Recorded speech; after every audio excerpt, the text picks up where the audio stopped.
शक्तीपीठ महामार्गाच्या विरोधात पोकळ नेते स्वाभिमानी शेतकरी संघटनेचे नेते राजू शेट्टी आणि महादेव जानकर यांच्या नेतृत्वाखाली आज बैठक पार पडली। महामार्गाची संयुक्त मोजणी कोणत्याही परिस्थितीत होऊ देणार नसल्याचा इशारा यावेळी करण्यात आला। पोलीस बंदोबस्तात मोजणी करण्याचा प्रयत्न झाल्यास तो हाणून पाडू असा इशारा राजू शेट्टी यांनी दिला आहे। शक्तीपीठासाठी 12 जिल्ह्यातील एकाही शेतात पाय ठेवू देणार नाही असा निर्धारही त्यांनी व्यक्त केला असून महामार्गाच्या खर्चावर प्रश्न उपस्थित करत शेट्टी यांनी IIT मार्फत DPRची चौकशी करण्याची मागणी केली आहे। तसेच नांदेड जालना एक्सप्रेसच्या सेवेची वाढीव खर्चावरही त्यांनी गंभीर आरोप केला आहे। होणार आहे असं मी ऐकलेलं आहे। या कुठल्याही खाजगी कंपनीच्या व्यक्तीला आमच्या परवानगीशिवाय आमच्या शेतामध्ये पाऊल ठेवायचा काही एक अधिकार नाही आहे आणि त्यामुळं हे जर का जबरदस्तीनं पोलिसांच्या मदतीनं घुसण्याचा प्रयत्न करत असतील तर आमच्या मालमत्तेचं रक्षण करण्याचा अधिकार निश्चितच आम्हाला आहे। आम्ही वेळ प्रसंगी कायदा हातात घेऊ आणि त्यांना पळवून लावू हा इशारा देण्यासाठीच म्हणून आजचा हा मेळावा आहे। यामध्ये तुम्ही 50,000 कोटी रुपयांची घपला होत आहे शक्तीपीठाचा आरोप केला, त्या संदर्भात तुम्ही काय पाठपुरावा केला काही? मी पुन्हा बोलतोय आणि त्याच्याबद्दल खुलासा होत नाही आहे। उलट मी असं सांगतोय की तुम्ही हा जो काय DPR तयार केलेला आहे त्याला एकरी एका किलोमीटरला साधारणपणे 117 कोटी रुपये खर्च येतोय।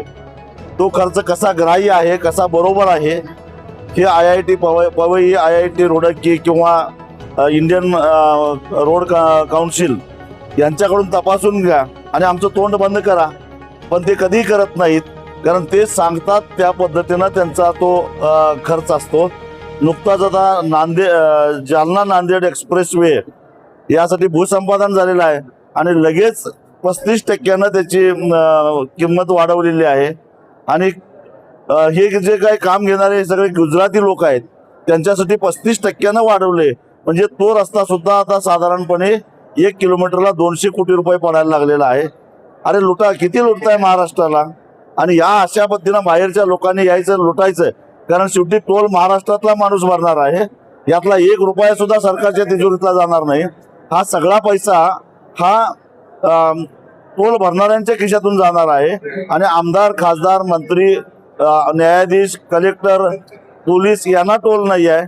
टोल आहे तो फक्त सामान्य माणसाला, म्हणजे यांनी चोऱ्या करायच्या, दरोडे टाकायचे आणि त्याचे पैसे सामान्य माणसाचं भरायचं हे आता महाराष्ट्रात चालून देणार नाही। पुढची भूमिका काय असणार?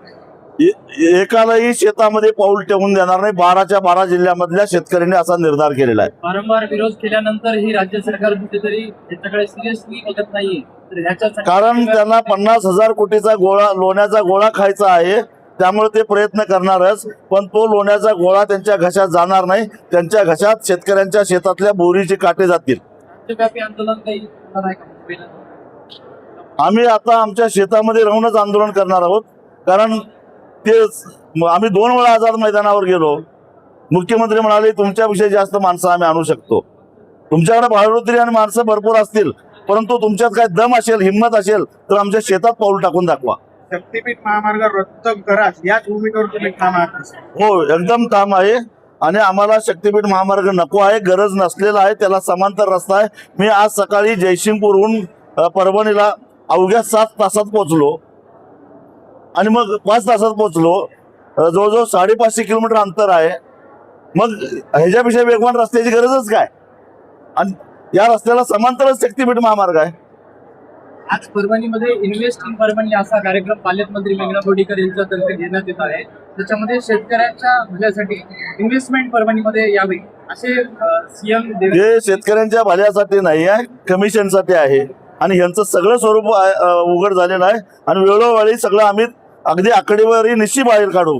आमचं तोंड बंद करायचं असेल तर आमच्या आकडे चुकीचे आहेत, खोटे आहेत हे दाखवून द्या।